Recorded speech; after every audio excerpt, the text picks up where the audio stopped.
हाँ तो नमस्कार दोस्तों, आपका स्वागत है हमारे channel LBS public junior school में। तो जैसा कि हमने पार्ट सेकंड में बताया कि निलंबन क्या हो, अब हम इसमें जानेंगे कि निलंबन और कोलाइडल के बीच का अंतर क्या होता है। इसमें हम समझेंगे। ये आपका पार्ट 3 होगा, जिसमें आपको बताया जाएगा कोलाइडल तथा निलंबन का अंतर और भौतिक परिवर्तन। भौतिक परिवर्तन और रासायनिक परिवर्तन होते क्या है, हम पार्ट 3 में समझेंगे। ठीक है ना दोस्तों। तो आइए हम यहाँ पे समझते हैं क्या कि कोलाइडल और निलंबन में अंतर क्या होते हैं। तो आपको बताया जाए, जैसा कि हमने कोलाइडल में पढ़ा था क्या कि कोलाइडल के कणों को एक सरलता से आंखों से नहीं देखा जा सकता। क्या सरलता से आंखों से नहीं देखा जा सकता है। तो इसी में आप समझना है क्या कि कोलाइडल के कणों को सरलता से नहीं देखा जा सकता है, यानी कि इन्हें देखने के लिए हमें माइक्रोस्कोप की आवश्यकता पड़ेगी। ठीक है ना दोस्तों। और उसी प्रकार निलंबन में क्या होता है कि इन्हें या इनके कणों को सरलता से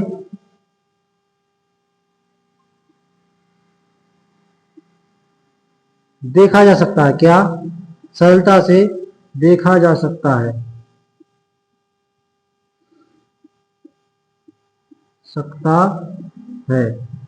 ध्यान रखना है क्या कि कोलाइडल के कणों को आप सरलता से नहीं देख सकते हैं और निलंबन के कणों को आप सरलता से देख सकते हैं। ठीक है, साइड से सर। इसके बाद आपको इसमें दूसरा बताएं क्या कि यह एक स्थायी विलयन होता है। क्या यह एक स्थायी विलयन होता है।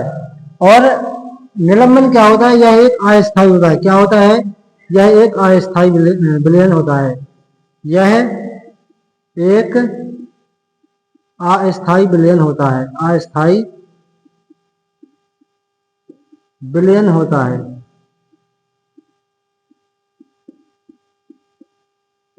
ठीक है ना मेरे दोस्तों। क्या कि कोलाइडल एक स्थायी विलयन होता है और निलंबन एक अस्थायी विलयन होता है, यानी कि इसके कण निश्चित रूप से यानी कि स्थायी रूप से नहीं पाए जाते हैं। और अगला इसमें क्या देखें कि कोलाइडल में इसके कणों को फिल्टर पेपर से छानकर अलग नहीं किया जा सकता। क्या कोलाइडल के कणों को फिल्टर पेपर से छानकर अलग नहीं कर सकते हैं। ठीक है ना। और निलंबन के कणों को आप सरलता से अलग कर सकते हैं। कैसे, यानी कि निलंबन के कणों को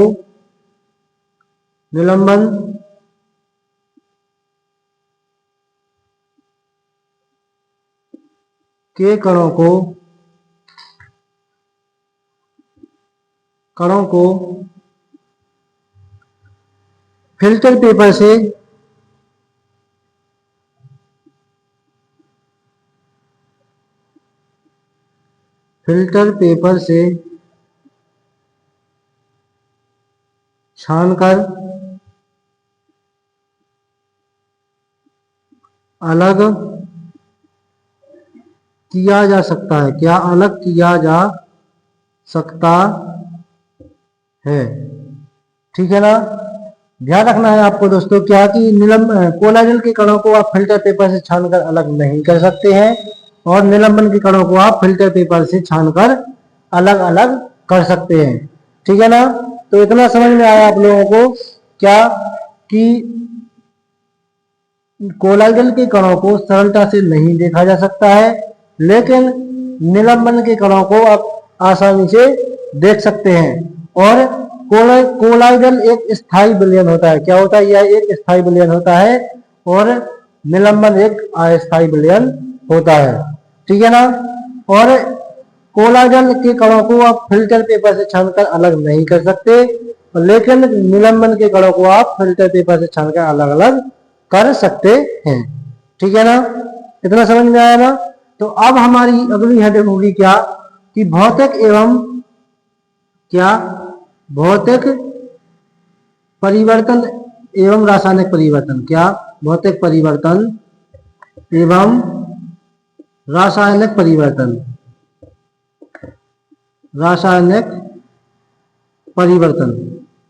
ठीक है ना। ध्यान रखना है क्या, अगली हेडिंग है आपकी भौतिक परिवर्तन एवं रासायनिक परिवर्तन। ठीक है ना दोस्तों।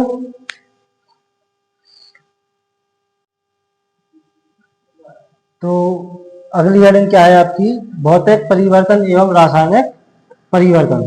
ठीक है ना। इसमें हम सबसे पहले किस भौतिक परिवर्तन, भौतिक परिवर्तन क्या होते हैं, तो पहली हेडिंग डालेंगे इसमें भौतिक परिवर्तन। भौतिक परिवर्तन, तो भौतिक परिवर्तन में आप कहें कि ऐसे परिवर्तन जिसमें, ऐसे परिवर्तन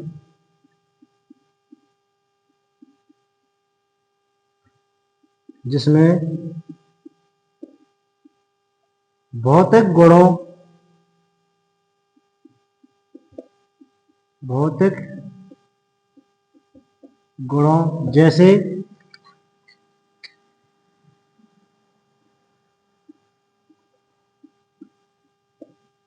पदार्थों का आकार,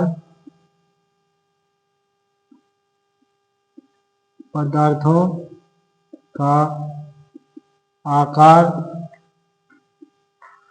दृढ़ता,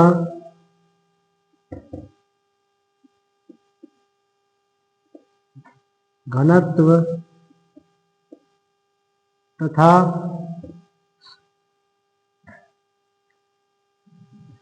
इनका भौतिक गुण, भौतिक गुण बदल जाए, भौतिक गुण बदल जाए, इन्हें, उन्हें क्या कहते हैं आप, भौतिक परिवर्तन कहते हैं। उन्हें भौतिक परिवर्तन कहते हैं,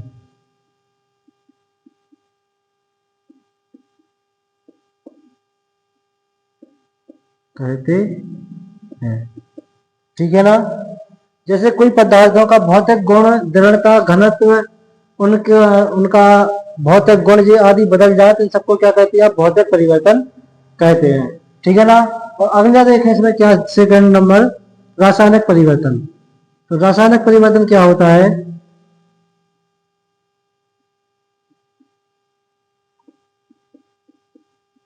रासायनिक परिवर्तन, तो ऐसे परिवर्तन जिनमें, ऐसे परिवर्तन जिनमें पदार्थों के,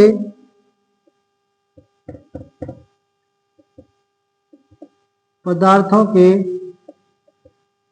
रासायनिक गुण, क्या रासायनिक गुण बदल जाए,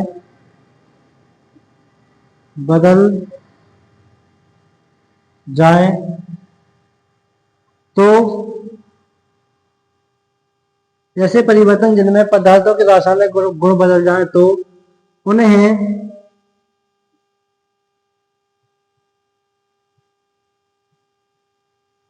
क्या कहते हैं, रासायनिक परिवर्तन कहते हैं। रासायनिक, रासायनिक परिवर्तन कहते हैं, कहते हैं। ठीक है ना। जैसे कि आप इसमें समझे एग्जाम्पल में,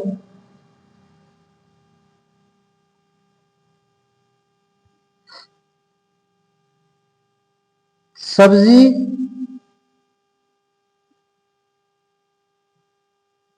सब्जियों के कटने से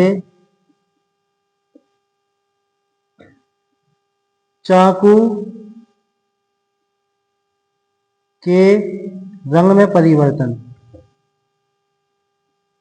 परिवर्तन, जब सब्जियों को चाकू से काटते हैं तो चाकू का रंग क्या हो जाता है, थोड़ा बदल जाता है, तो इसे आप क्या कहते हैं, रासायनिक परिवर्तन कहते हैं।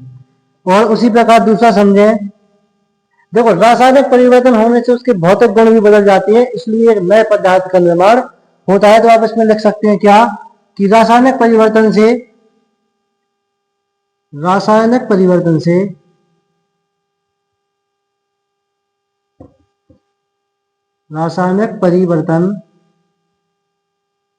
से उनके भौतिक गुण भी बदल जाते हैं। उनके भौतिक गुण भी बदल जाते हैं, जिनसे एक नए पदार्थ का निर्माण होता है। क्या? जिनसे एक नए पदार्थ का निर्माण होता है, जिनसे एक नए पदार्थ का निर्माण होता है।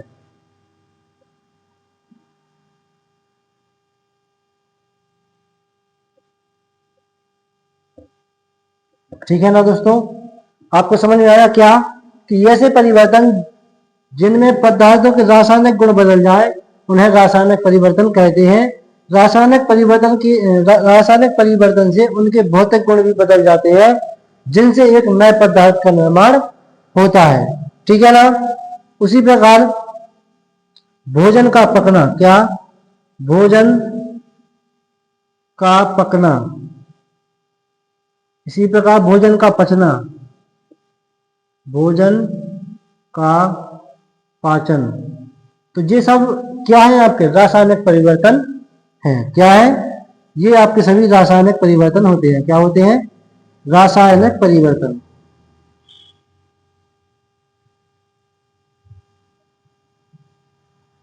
ठीक है ना दोस्तों, आपको समझ में आया क्या कि रासायनिक परिवर्तन क्या होते हैं? कि ऐसे परिवर्तन जिनमें पदार्थों के रासायनिक गुण बदल जाए उन्हें रासायनिक परिवर्तन कहते हैं।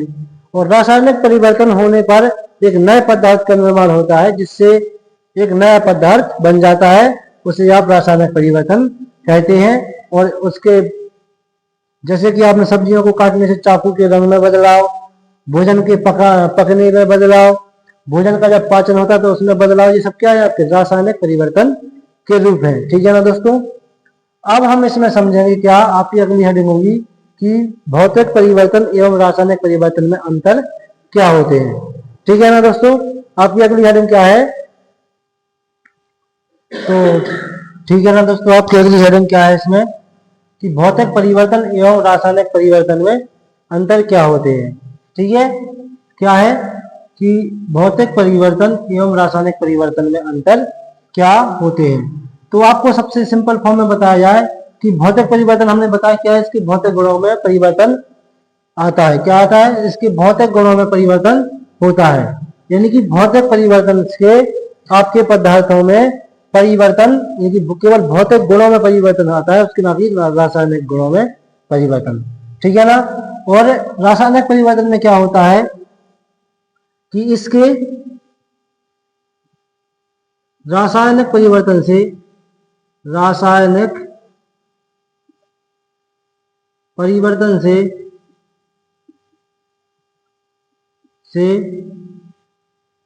भौतिक गुणों में भी बदलाव हो जाता है। भौतिक गुणों में बदलाव के कारण एक नया पदार्थ बन जाता है। क्या बन जाता है? एक नया पदार्थ बन जाता है। ठीक है ना। क्या कि इसके रासायनिक परिवर्तन से भौतिक गुणों में बदलाव होने के कारण एक नया पदार्थ बन जाता है। और भौतिक परिवर्तन से इसके भौतिक गुणों में परिवर्तन होता है।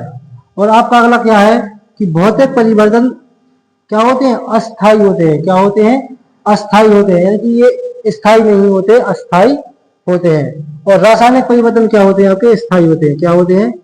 रासायनिक परिवर्तन स्थायी होते हैं।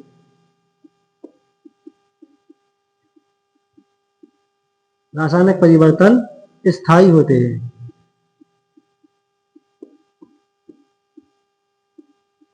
ठीक है ना। क्या कि भौतिक परिवर्तन अस्थायी होते हैं तथा रासायनिक परिवर्तन स्थायी होते हैं। ठीक है ना दोस्तों। अब आपके अगला समझे क्या कि भौतिक परिवर्तन से रासायनिक गुणों में कोई बदलाव नहीं आता है। अभी हमने क्या बताया था आप लोगों को कि भौतिक परिवर्तन से इसके रासायनिक गुणों में बदलाव नहीं आता है। लेकिन रासायनिक परिवर्तन से भौतिक परिवर्तनों में बदलाव आ जाता है और एक नया पदार्थ बन जाता है। ठीक है ना? आया समझ में? क्या कि भौतिक परिवर्तन से रासायनिक गुणों में बदलाव नहीं आता है, लेकिन रासायनिक परिवर्तन से भौतिक परिवर्तन में बदलाव आता है। रासायनिक परिवर्तन से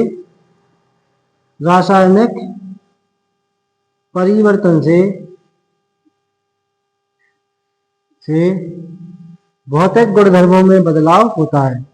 भौतिक गुणधर्मों में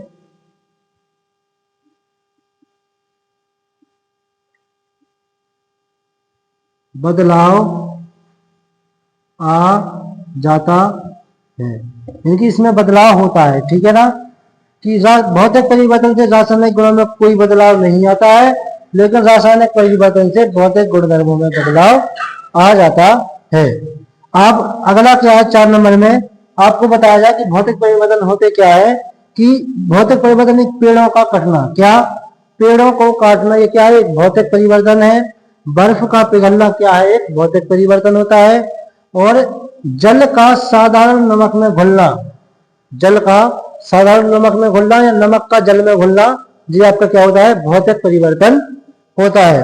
और फलों से सलाद बनाना, ये क्या है? एक भौतिक परिवर्तन है। ठीक है ना? और रासायनिक परिवर्तन बताया आप लोगों को क्या, कि लोहे पर जंग लगना, क्या? लोहे पर जंग लगना, ये क्या है? एक रासायनिक परिवर्तन है। क्या है? रासायनिक परिवर्तन है।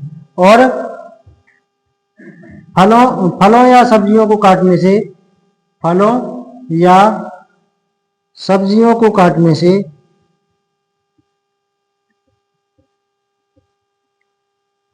से चाकू के रंग में बदलाव होना, चाकू के रंग में